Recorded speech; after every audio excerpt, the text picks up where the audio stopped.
Kwetu sisi ni mwaka wa uchumi, na neno letu la msingi la mwaka huu ni ile Luka sura ile ya 11 mstari wa 3.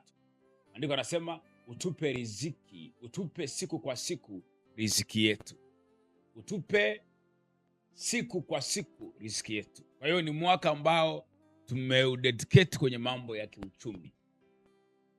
Kwa hiyo yeyote ambaye anataka afanikiwe kiuchumi, mwaka huu tunamkaribisha.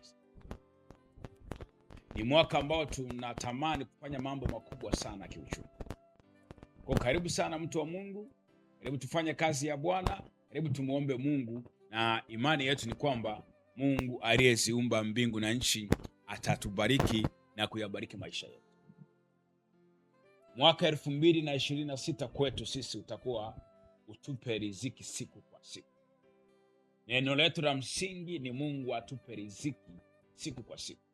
Tutaanza kufafanua asubuhi leo. Naamini ya kwamba utaelewa, naamini ya kwamba utabarikiwa. Kwa nikuombe uwe tayari kulisikia neno la Bwana. Nikuombe uwe tayari kumsikia Bwana. Nikuombe uwe tayari kuomba. Na tutaelezea huko nini maana ya ujumbe huu na nini maana ya neno hili. Naamini ya kwamba Mungu atayabariki maisha yako na atakubariki sana. 2026 tumepurani wote kuwa mabili, kuanza mbio za kukimbilia ubilionea. Ndio maana tunasema let us be billionaires.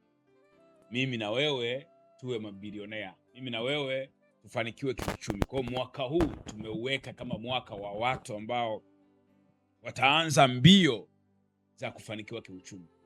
Karibu sana uungane na familia hii unapokimbilia kwenye mbio hizi za kuwa mabilionea. Uzuri ni kwamba mimi sio bilionea kwa sasa.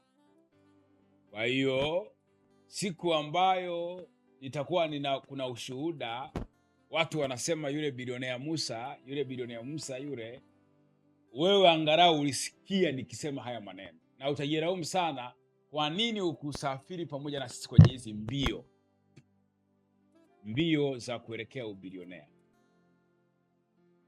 Utupe leo riziki siku kwa. Haiwezekani Mungu awe ananipa riziki siku kwa siku ndani ya miaka miwili, miaka mitatu, miaka minne niwe mtu wa kawaida. Haiwezekani. Kwa tumekusudia kukimbizana mbio za kiroho kwa ajili ya kuelekea kwenye ukwasi.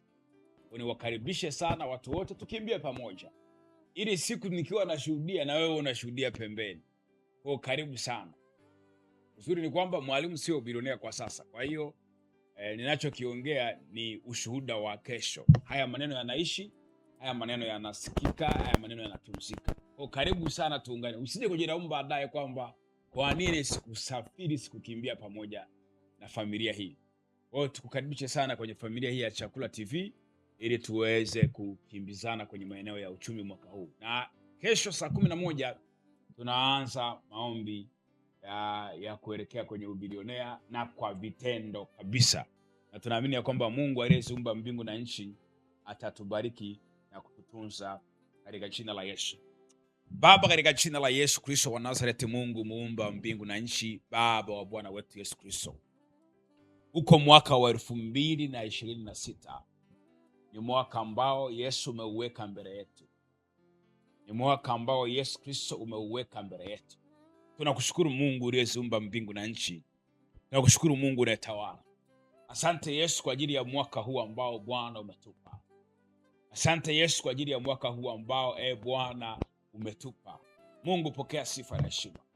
Baba, hakuna Mungu kama wewe. Tunaamini ya kwamba huu utakuwa ni mwaka wa baraka kwetu. Utakuwa ni mwaka wenye nguvu kwetu. Utakuwa ni mwaka wenye ushindi kwetu.